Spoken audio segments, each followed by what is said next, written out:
Foi treinado pelo Anderson Silva. Solta aí.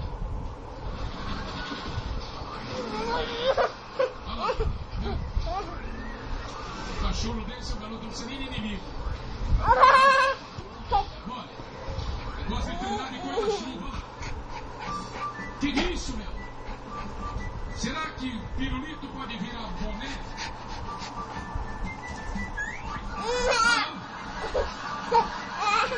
Ei, cabeção, cabeção.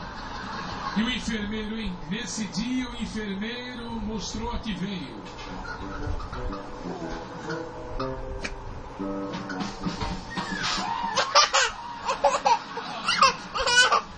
Ele assustou com o sangue, assustou com a cara da gordura. Olha que homem equilibrado. Cuidado com o irmão caçula, olha que coisa legal.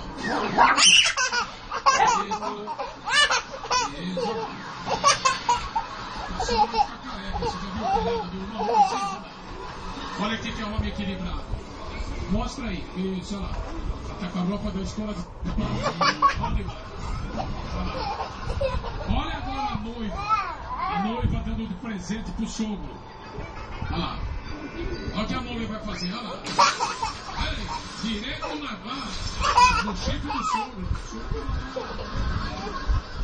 Cana do menino. Olha essa cena. Olha lá. Olha a cena. Olha lá. E a mulher fica em casa, tem que voltar, olha. Olha essa aí, sabe por onde anda. Todo mundo já sabia que ia acontecer aqui. Agora responda agora, meu. Vê se isso aqui vai dar certo. Presta atenção, olha aí. Será que vai dar certo isso aí?